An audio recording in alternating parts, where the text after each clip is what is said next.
오늘은 부부주일이세요.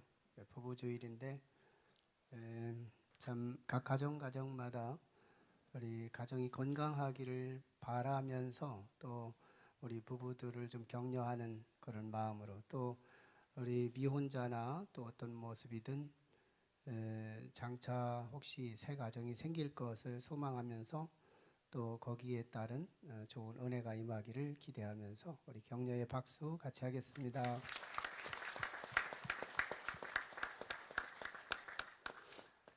다음 주는 축제주일입니다. 네, 좀 축제주일 제가 헌금 설교만 계속하면 부담되실걸요.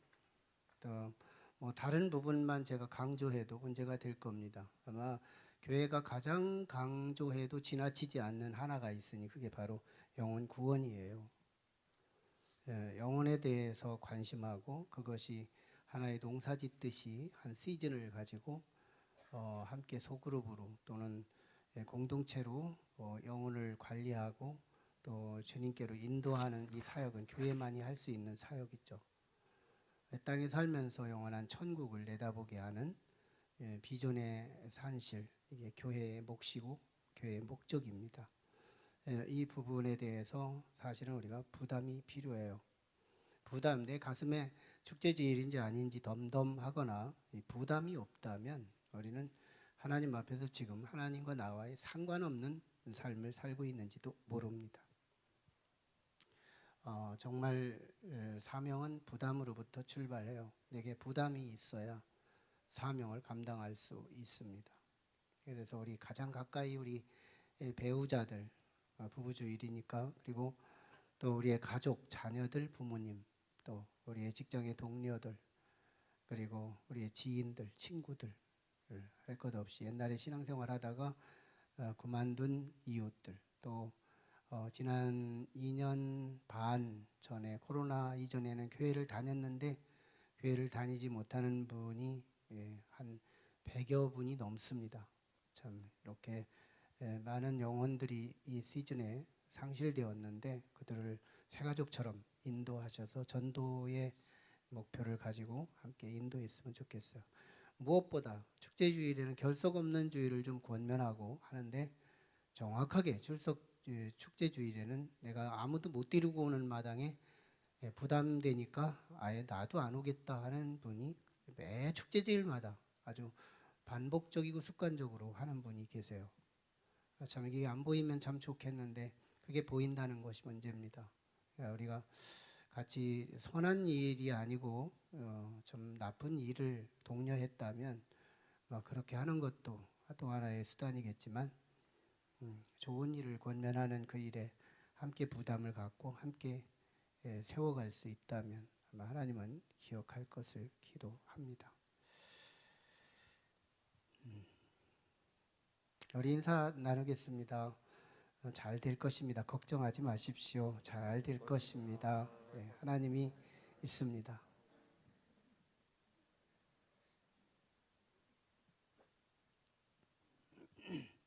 하버드 대학교 교수였던 윌리엄 어네스트 호킹 교수는 가정이 없는 곳에는 국가도 있을 수 없다 이렇게 진단해요. 우리 가정은 역사를 형성하는 핵세포에 해당되기 때문이래요. 그래서 어느 나라도 이 패망의 원인이 되는 것을 살펴보면 언제나 이혼 또는 가정의 무너짐, 이것이 다발로 발견되었다 이렇게 말합니다. 사실은 5월은 가정의 사역의 달입니다. 그래서 첫 주는 어린이 주일, 둘째 주는 어버이 주일, 셋째 주는 교사 주일, 넷째 주는 부부 주일, 21일 날이 부부의 날이고 그리고 22일인 오늘 가까운 주일을 부부 주일, 그리고 다음 주는 교회의 가정들의 모임 총 파티인 축제 주일로 드리고 있어요. 그 중에서 가장 민감한 주일이 부부 주일이에요. 가장 민감한 주일이 부부 주일이다. 부부의 상처가 가족 관계에서 가장 크기 때문인 거예요. 사실 2021년도 작년도 현재 우리나라가 OECD 국가에서 이혼율 9번째 해당이 됩니다. 그 정도로 굉장히 높은 이혼율을 갖고 있죠. 그리고 아시아에서는 중국을 넘어서서 우리가 아시아에서는 1등입니다. 이혼율이. 이것을 인구 비율로 계산해 보면 하루 24시간 안에 300쌍들이 가정이 헤어집니다. 300쌍 하루에. 뭐 한 달에 아니고 일주일이 아니고 하루 만에 300쌍씩 사라져가는 굉장히 치명적인 사회적 원인이 되고 있는 부분이죠. 그래서 교회들도 이 부부주의를 처음에는 지키다가 이제 조금씩 없애가고 있는 추세에 있어요. 교회들이 나름대로 가정의 다 결손 부부들 이런 상처를 건들지 않겠다는 안일한 태도, 이것이 아마 부부주의를 삭제시키는 원인이 될지도 모릅니다. 하지만 성경은 이 부부에 대한 교훈이 꽤 많이 나타나고 있어요. 부부의 윤리, 부부에 대해서 성경적 가치를 잘 선포하고 있는 내용이에요. 그런 의미에서 하나님의 진정한 뜻은 사실은 우리 부부에 대한 가르침은 교회가 해야 한다는 것을 말씀하고 있는 겁니다. 아마 교회조차도 이 부부를 터치하거나 남아있는 가정들을 회복시키는 일에 선두 역할을 하지 못한다면 이 사회는 어디에 희망을 둘까요? 하루에도 300가정씩 무너져 내려가는 이런 현실 가운데에서 그냥 내버려 둔다는 것은 치명적인 질병을 내 안에 가지고 있으면서 집도하는 이 칼의 무서움 때문에 수술을 미루고 내 몸에 지니고 살아가는 현실과도 같다는 것이죠.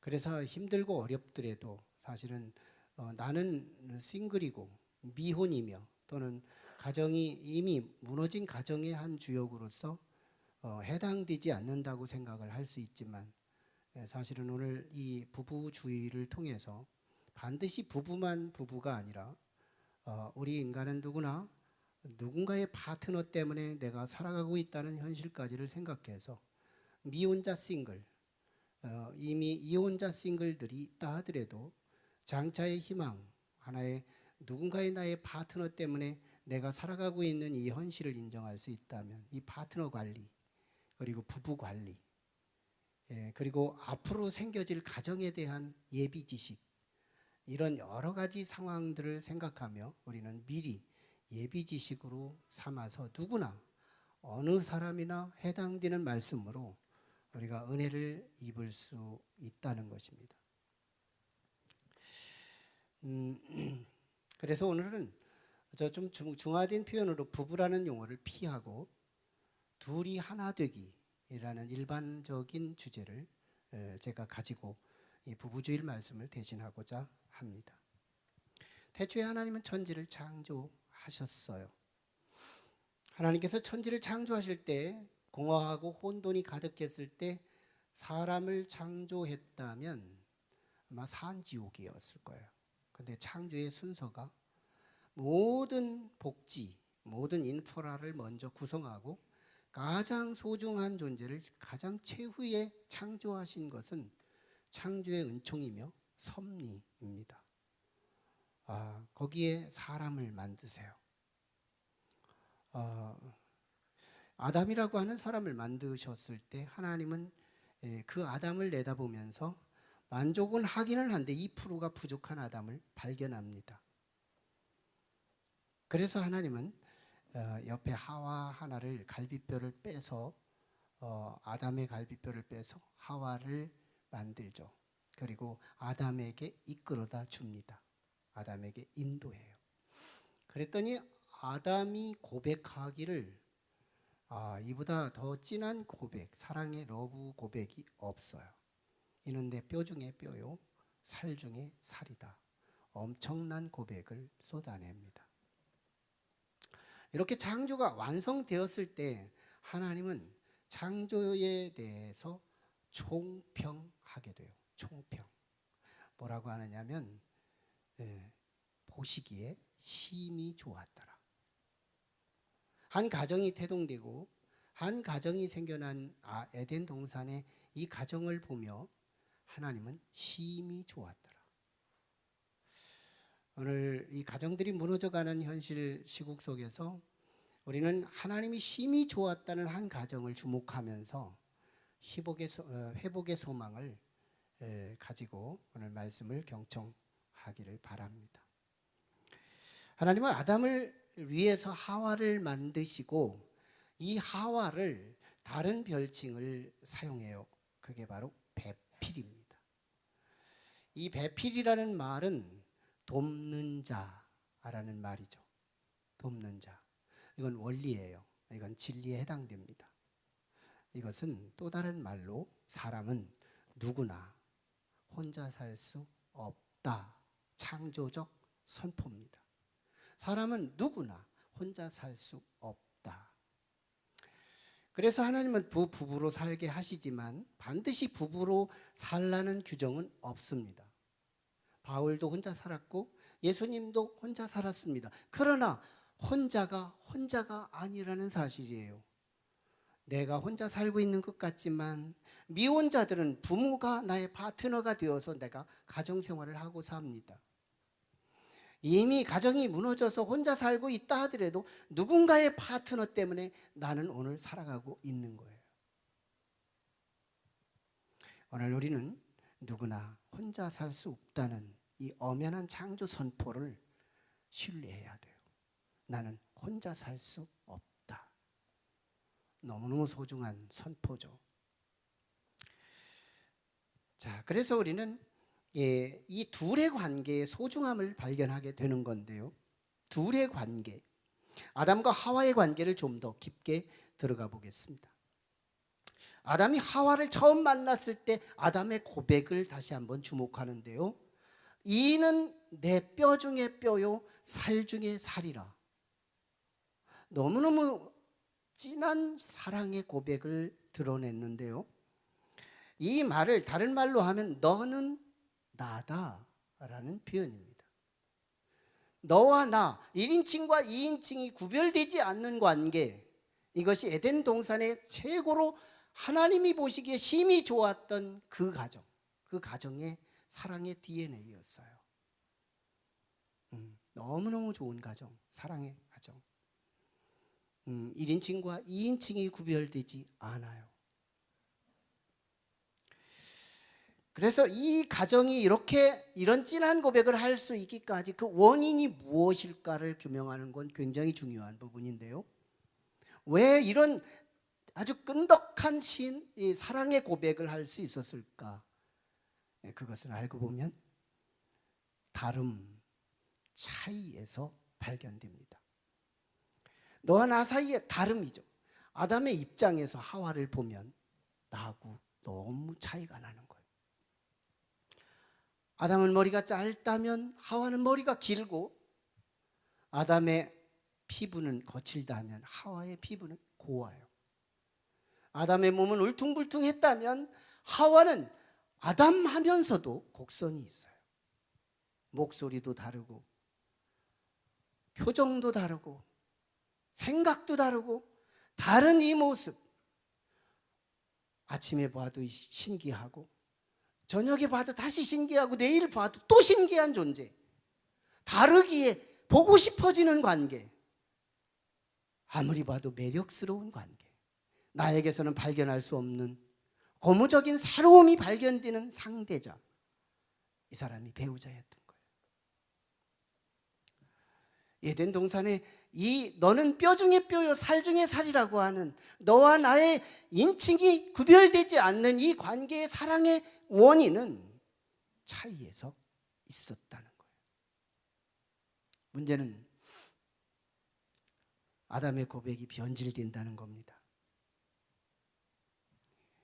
왜 이들의 관계가 뒤틀리고 왜 이 관계가 무너질 수 있었느냐? 원인은 한 가지밖에 없어요. 실증입니다. 실증.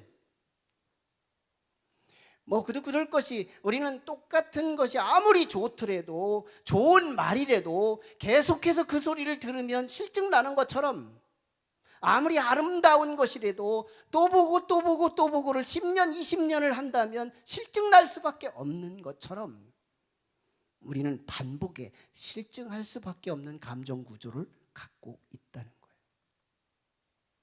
그래서 우리는 이 실증, 그 원인과 그 실증의 관리가 필요하다는 거예요. 아담의 가정에, 에덴 동산의 이 가정의 실증의 원인은 두 가지였어요. 하나는 하와에게 문제가 있습니다. 파트너에게 문제가 있어요. 배우자에게 문제가 있는 거예요. 상대방에게 문제가 있는 거예요.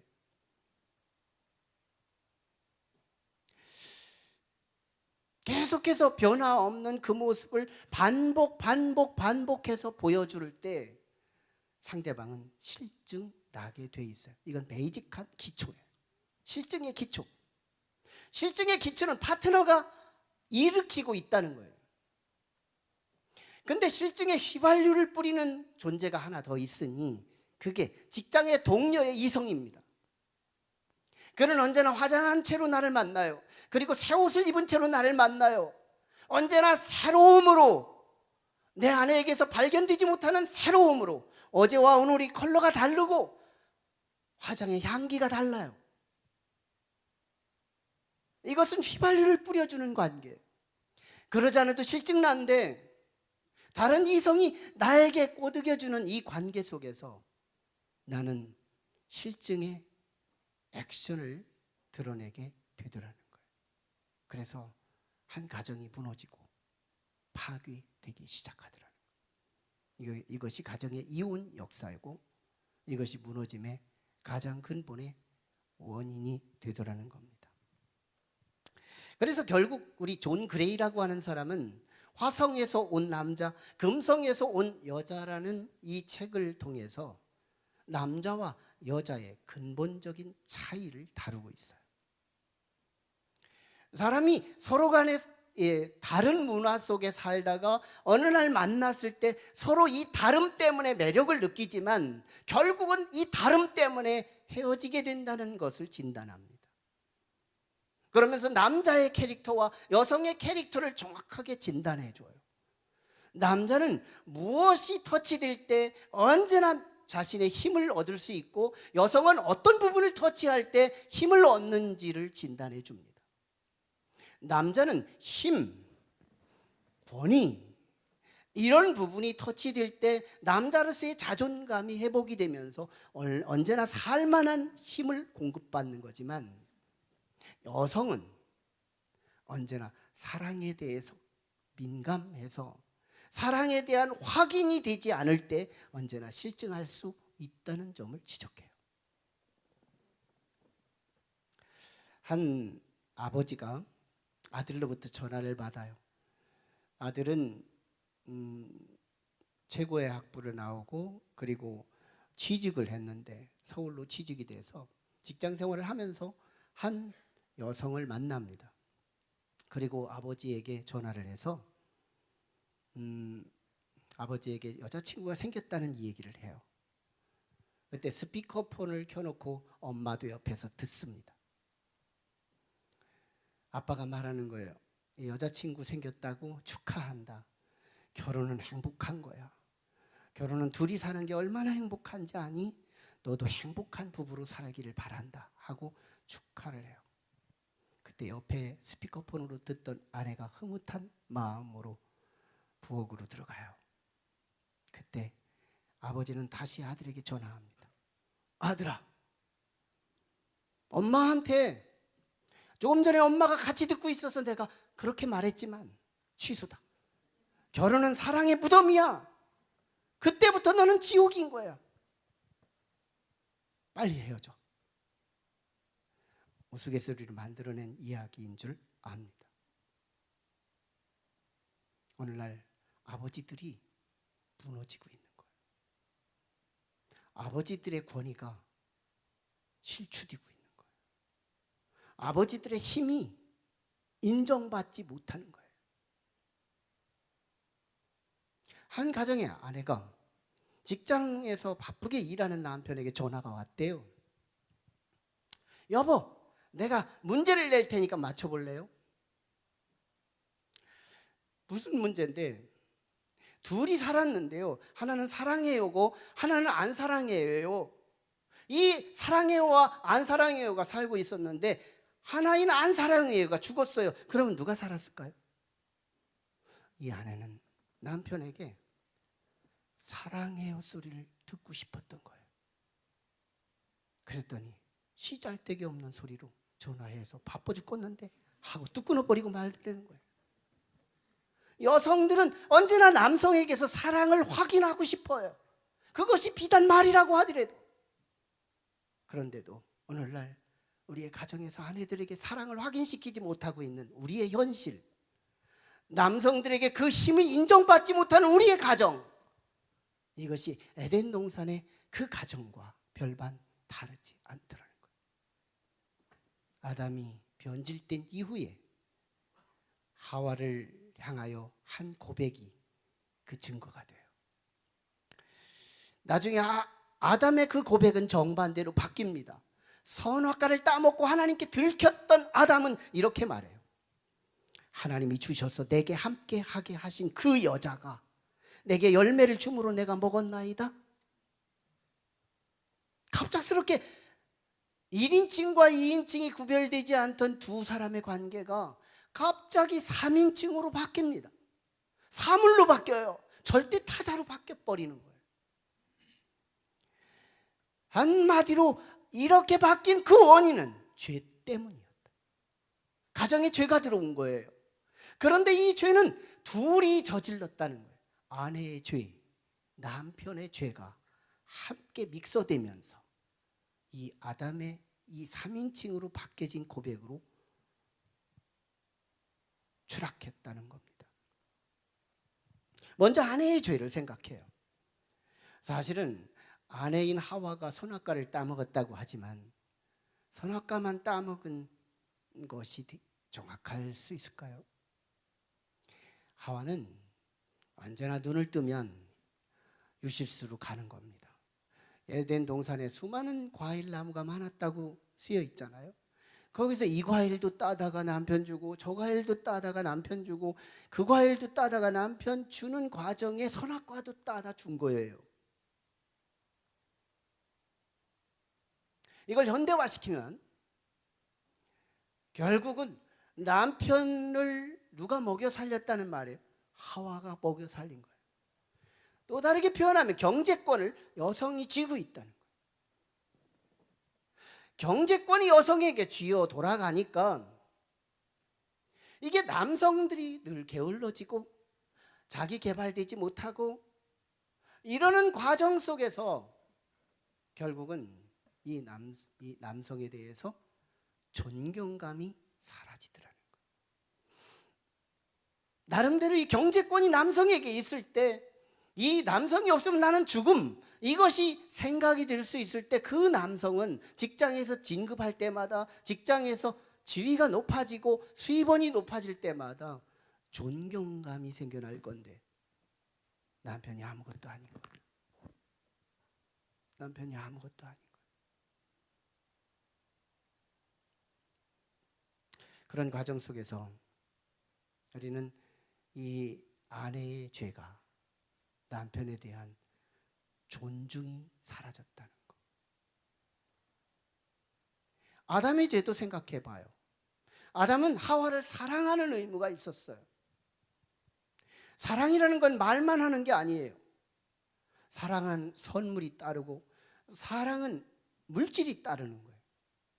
아담이 하와를 사랑한다면 적어도 이 과일 저 과일 따러 다니면서 하와야 먹어봐라, 내가 높은 나무에 올라가서 따온 거다 하면서 이 과일 저 과일 따먹고 나중에 선악과도 보이더라도 아담은 선악과를 따먹지 않았을 겁니다. 왜? 하나님의 직접적인 계시, 말씀을 들은 믿음의 사람이었거든요. 하와는 못 들었어요. 선악과, 동산 중앙에 있는 선악과를 따먹으라는 말을 들어보지도 못했어요. 그렇다고 해서 아담이 가르친 것도 아니에요. 그러므로 하와는 따먹는 것이 당연한 일이었어요. 그런데 아담이 그 일을 했어야 했단 말이죠. 아담이 과일을 따서 아내에게 갖다 주는 습관이 있었다면 아담은 선악과를 범실하지 않습니다. 그리고 선악과를 받을 때마다 하와는 내 남편은 나를 사랑하는구나, 이걸 깨달았겠죠. 아내들은 사랑을 확인하고 싶어 하더라고요. 남편들은 그 힘을 인정받고 싶어 하더라고요. 우리는 각각의 고유한 자기 자리, 남편들의 고유 그 힘, 그 힘을 인정받고 싶은 우리의 가정에서 그 남편의 힘을 실어줄 수 있는 1차 이웃은 바로 우리의 배우자예요. 아내들이에요. 아내들은 액세서리 같은 작은 거, 조그만한 과일, 이거 하나에도 아내들은 사랑을 확인하며 밥상을 달리하게 만들어내곤 한다는 것이죠. 그래서 가정들이 무너지고 있지만 이 가정을 회복하기 위해서 가장 성경을 자세히 보고 정확하게 본 사도가 있으니 그게 바울 사도입니다. 오늘 두 번째 본문인 에베소서 5장 22절로 쭉 나오는 말씀에 진단되고 있죠. 이 말씀은 이런 말이에요.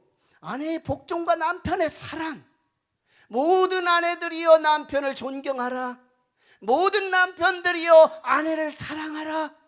이 두 코드, 에덴 동산에서 상실했던 가장 고가치한 이 두 가지 가치를 바울 사도는, 구약 성경을 정확하게 읽은 사도는 고린도 교회에 분열된 가정들을 케어하면서 주신 해법 두 가지, 남편들이여 아내를 사랑하라, 아내들이여 남편들의 힘을 존중해줘라. 그런다면 그 가정은 회복될 것이다. 모든 갈등은 그것이 끝날 때 시작되더라는 거예요. 서울의 한 강남에 살고 있는 한 부부가 나중에 회심하고 간증한 내용인데요. 강남에 살으니까 참 부유하고 또 이 부부는 미국의 유학파였대요. 그래서 아주 둘이는 사이가 처음에는 좋았지만 나중에는 이 자존심으로 아주 굉장히 강하게 뭉쳐있는 부부였는데 어느 날 싸우기 시작하더니 매일 싸우는 거예요. 남자가 한마디 하면 여자가 두마디 하고, 남자가 두마디 하면 여자가 세마디 하고 하면서 계속 부딪히며 싸우는 거예요. 마치 싸우기 위해 태어난 사람처럼, 사명을 띠고 태어난 사람처럼 그렇게 계속 싸우더래요. 너무너무 싸우니까, 매일같이 싸우니까, 보기만 하면 싸우니까 남편이 마지막 이런 말을 하더래요. 우리 헤어지자. 언제까지 싸울 거냐. 그쯤 되면 좀 주춤하는 분위기가 돼야 되는데 아내도 그 자존심에 그러자 해버린 거예요. 그래서 이혼 증서까지 갖다 놓습니다. 그런데 하늘이 도왔는지 갑작스럽게 남편이 긴급 출장이 명령 떨어져요. 회사에서. 그래서 미국 출장 6개월 장기 출장을 받게 됩니다. 그래서 급하게 떠나면서 갔다 와서 이혼하자 하고 갑니다. 아내는 너 자유 얻었네, 나 자유 얻었네, 해방된 아내로서 언제나 술 먹고 밖으로 나가 춤추고 그러면 자유분방한 자유부인이 돼요. 그리고 저녁에 들어오면 과음에 구토하고 토해내면서 살아갑니다. 아침에는 머리가 띵 아프고. 그런데요, 이것이 남편 때문에 불편했던, 자기 자유를 누리지 못했던 이 아내는 그렇게 사는 것이 뭔가가 의미가 있을 거를 생각했는데 그 마음속에 이상한 게 찾아오더래요. 그게 공허함이었어요. 공허함. 아내의 마음속에 공허가 찾아옵니다. 친구에게 어느 날 사연을 얘기해요. 그러자 마침 그 친구가 예수를 믿었어요. 그는 이렇게 말해요. 나하고 함께 그러지 말고 교회 가자. 이 아내는 그러지 않아도 너무너무 힘들고 어렵고 더 이상 어느 곳으로도 갈 방향이 없기에 부딪힌 인생이어서 그 말이 먹혔답니다. 그래서 교회를 갔는데 이상하죠. 가난한 자가 하나님을 먼저 보는 거예요. 가난한 자가 음식을 먼저 찾는 거예요. 가난한 자가 은혜를 먼저 받는 거예요. 이 여성은 교회에 가서 은혜를 듬뿍 받습니다. 십자가의 은혜를 받아요. 하나님의 그 크신 은혜를 깨닫습니다. 그러던 중 이제 직장 출장이 끝나고 6개월이 지나서 남편이 오는 날 공항으로 마중 나갑니다. 그리고 차에 태우고 집으로 귀가하는데 아무 말도 없는 거예요. 서먹하죠. 침묵이 한참 지나고 난 뒤에 남편이 아내에게 말합니다. 너 뭔가 바뀌었다? 아내가 대답합니다. 바뀌긴 뭐가 바뀌어? 한 가지 이외에는. 남편이 다시 물어요. 뭐가 한 가지인데? 나 요즘 예수 믿어. 예수 믿어.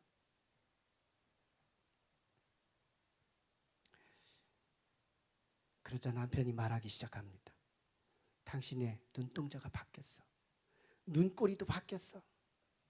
언제나 위로 올라가서 화가 난 눈동자였고 피부도 경직된 피부였는데 6개월 만에 당신을 보니 릴렉스하고 얼굴에 평안이 흘러. 네가 예수 믿으면 나도 좀 예수 믿을까? 그리고 안 되면 그때 가서 이혼할까? 그리고 예수 믿게 됩니다. 웬걸 은혜를 또 받아요. 예수 안에서 이 가정이 회복됩니다. 우리가 가정이 무너질 때 보면 언제나 네가 문제가 되는 거예요. 3인칭이 문제가 되는 거예요. 타자인 네가 문제의 원인이라고 보는 거예요. 그러나 회복될 때를 보면 언제나 문제의 원인은 내게 있고 문제의 열쇠도 내게 있다는 걸 깨닫습니다. 내가 먼저 십자가의 은혜를 경험하고 내가 먼저 십자가를 지을 때 모든 갈등과 모든 무너짐의 원인은 다시 회복될 수 있다는 거예요. 우리는 CCM 가수 최용덕 집사에 대해서 잘 알고 있죠. 그가 한 친구를 전도합니다. 그래서 그 친구가 집사까지 돼요. 그리고 어느 날 이 친구 집사하고 대화를 하는데 이 친구 집사가 보수적인 성향을 갖고 있어서 이렇게 고백을 해요. 참 복음성가는 좀 덜 만들었으면 좋겠고 찬송가가 진짜 하나님을 영광스럽게 하는 거라고 고집을 펴요. CCM 가수인 최용덕 집사는 아니다. 복음성가도 하나님이 받으신다. 복음성가도 의미가 있다. 이러고 큰소리 치다가 관계가 깨져요. 그러던 중에 먼저 전도했던 최용덕 집사에게 성령이 임하면서 네가 먼저 사과하라. 사과하라는 이 감동이 밀려와요. 하지만 최용덕 집사는 자존심에 손을 내밀지 못합니다. 그러던 사이에 어느 날 이 친구 집사가 먼저 와서 최용덕 집사에게 사과를 합니다. 그리고 그 다음 주간에 교통사고로 죽어요. 그리고 장례식장에 최용덕 집사가 조문을 하러 갑니다. 그때 그 친구의 아내가 남편의 일기장을 열어 보여줘요. 남편의 일기장 한 중심부에 보니까 이 세상에서 가장 존경스러운 두 사람이 있으니 첫째는 예수님이요, 둘째는 내 친구 최용덕 집사라고 말합니다. 쓰여 있는 거예요. 최용덕 집사가 그 내용을 읽어본 최용덕에는 얼마나 자기가 부끄럽기도 하고 은혜가 되기도 하고 여러 가지 감정이 몰려오면서 눈물이 쏟아져요. 왜 내가 저 친구를 향하여 내가 먼저 손 내밀지 못하고 내가 왜 차일피일 미루었을까? 내가 뭐 믿음의 선배라고 하는데 내가 왜 믿음의 손을 내놓지 못하고 용서의 손을 내밀지 못하고 왜 나는 그가 먼저 내게 와서 사과를 하기를 바라고 용서해 주기를 바라는 그런 나는 도대체 뭘까? 이런 내용들을 담아서 복음성가를 제작합니다. 그것이 오늘 나는 이라는 복음성가예요. 우리 한번 같이 불러볼까요?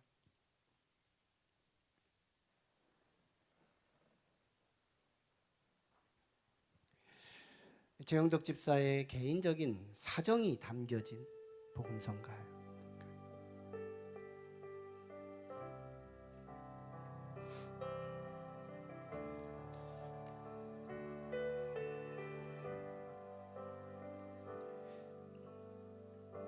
내가 먼저 손 내밀지 못하고 내가 먼저 용서하지 못하고 내가 먼저 웃음 주지 못하고 이렇게 머뭇거리고 있네. 그가 먼저 손 내밀기 원했고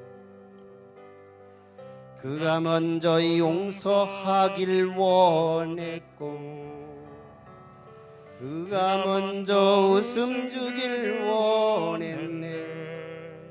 나는 어찌 된 사람인가. 오 간교한 나의 입술이요 오 더러운 나의 마음이요 왜 나의 입은 사랑을 말하면서 왜 나의 마음은 화해를 말하면서 왜 내가 먼저 져줄 수 없을까 왜 내가 먼저 손해볼 수 없는가.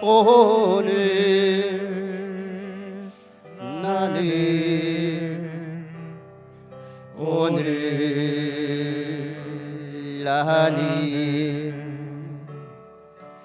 주님 앞에서 몸둘 바 모르고 이렇게 흐느끼며 서 있네.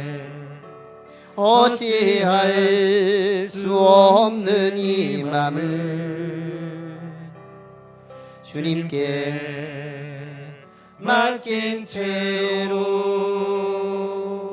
여러분 회복되는 가정들을 보면 내가 먼저 십자가를 경험합니다. 십자가의 은혜를 경험하는 거예요. 그리고 내가 먼저 십자가를 집니다. 내가 먼저 사과하고 내가 먼저 용서하고 그 가정은 회복될 것입니다. 그리고 단순 회복이 아니라 이전보다 더 성숙되고 성장한 회복으로 하나님은 우리 가정에서 기적을 베푸실 거예요. 기도하겠습니다. 우리 함께 기도하실 때 하나님